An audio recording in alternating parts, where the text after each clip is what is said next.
ಬರೀ ಮಾಹಿತಿ ಯೂಟ್ಯೂಬ್ ಚಾನಲ್ಗೆ ಸ್ವಾಗತ. ಇವತ್ತಿನ ವಿಡಿಯೋದಲ್ಲಿ ನಾವು ನೋಡ್ತಿರೋದು RRB ಡಿ ಗ್ರೂಪ್ ಹುದ್ದೆ ಬಗ್ಗೆ ಮಾಹಿತಿಯನ್ನು ನೋಡೋಣ ಬನ್ನಿ ಸ್ನೇಹಿತರೆ. ರೈಲ್ವೆ ರಿಕ್ವೈರ್ಮೆಂಟ್ ಬೋರ್ಡ್ ಹೇಳಿ ರೈಲ್ವೆ ರಿಕ್ವೈರ್ಮೆಂಟ್ RRB ಇಂದ ಡಿ ಗ್ರೂಪ್ ನೋಟಿಫಿಕೇಶನ್ ರಿಲೀಸ್ ಆಗಿರುತ್ತೆ. ಆ ನೋಟಿಫಿಕೇಶನ್ ಏನಿರ್ತದೆ ಅಂತ ನೋಡೋಣ ಬನ್ನಿ. ಇಲ್ಲಿ ಇನಿಷಿಯಲ್ ಪೇಮೆಂಟ್ ಬಂದ್ಬಿಟ್ಟು 18,000 ರೂಪಾಯಿ ಇದೆ. ಅದೇ ತರ ಏಜು 2026 ಡೇಟ್ ಹಿಡಿದು 33 ವರ್ಷ ಅವ್ರಿಗೆ ಏಜ್ ಆಗಿರ್ಬೇಕು. ಟೋಟಲ್ ವೇಕೆನ್ಸಿ ಬಂದ್ಬಿಟ್ಟು 22,000. ಅವ್ರಿಗೆ ಅಪ್ಲಿಕೇಶನ್ ಸ್ಟಾರ್ಟಿಂಗ್ ಬಂದ್ಬಿಟ್ಟು 31/1/2026 ಸ್ಟಾರ್ಟ್ ಆಗಿ 2/3/2026 ಕೊನೆ ದಿನಾಂಕ ಇರುತ್ತೆ ಸ್ನೇಹಿತರೆ. ಇದೇ ಥರ ಸಂಪೂರ್ಣ ಮಾಹಿತಿ ನೋಡೋಣ ಬರುತ್ತೆ. ಇವ್ರಿಗೆ ಕರೆಕ್ಷನ್ ಅಥವಾ ಎಡಿಟ್ ಫಾರ್ಮ್ ಅಪ್ಲಿಕೇಶನ್ ಸಬ್ಮಿಟ್ ಆದಮೇಲೆ ಕರೆಕ್ಟ್ ಅಥವಾ ಎಡಿಟ್ ಫಾರ್ಮ್ ಆಗುತ್ತೆ. ಅದ್ರ ಪ್ರಕಾರ ಯಾವುದೇ ರೀತಿ ಅಪ್ಡೇಟ್ ಮಾಡಿಲ್ಲ. RRB ಅಪ್ಡೇಟ್ ಮಾಡಿಲ್ಲ. ಅದೇ ಥರ ಅಡ್ಮಿಟ್ ಕಾರ್ಡ್ನು ಕೂಡ ಎಕ್ಸಾಮ್ಗಿಂತ ಮೊದಲೇ ನಮಗೆ ರಿಲೀಸ್ ಮಾಡ್ತಾರೆ. ಇನ್ನು ಅಪ್ಲಿಕೇಶನ್ ಫೀಸ್ ಬಗ್ಗೆ ಮಾತಾಡೋದಾದ್ರೆ ಜನರಲ್ OBC EWS ಕ್ಯಾಂಡಿಡೇಟ್ಗಳಿಗೆ 50 ರೂಪಾಯಿ ಇರುತ್ತೆ. SC ST PH CBC ಅವರಿಗೆ 250 ರೂಪಾಯಿ, ಆಲ್ ಕ್ಯಾಟಗರಿ 250 ರೂಪಾಯಿ ಆಗುತ್ತೆ. ಇನ್ನು ಇದರಲ್ಲಿ ನಮಗೆ ಸ್ಟಿಪೆಂಡ್ ಕೂಡ ಆಗುತ್ತೆ.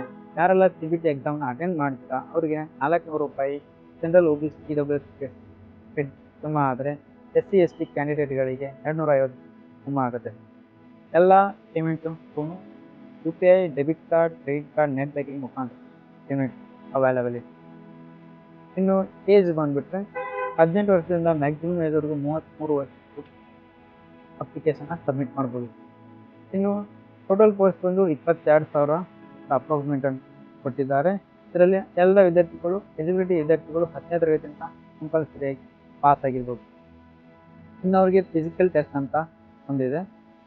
ಮೇಲ್ ಕ್ಯಾಂಡಿಡೇಟ್ಗೆ 35 kg ಹೊತ್ಕೊಂಡು 100 ಮೀಟರ್ನ 2 ನಿಮಿಷಗಳಲ್ಲಿ ಕಂಪ್ಲೀಟ್ ಮಾಡಬೇಕಾಗತ್ತೆ. ಅದೇ ರೀತಿ 1000 ಮೀಟರ್ ಅಂದರೆ 1 ಕಿಲೋಮೀಟರ್ 4 ನಿಮಿಷದಲ್ಲಿ ಕಂಪ್ಲೀಟ್ ಮಾಡಬೇಕಾಗುತ್ತೆ. ಇನ್ನು ಫೀಮೇಲ್ ಕ್ಯಾಂಡಿಡೇಟ್ಗೆ ಬಂದು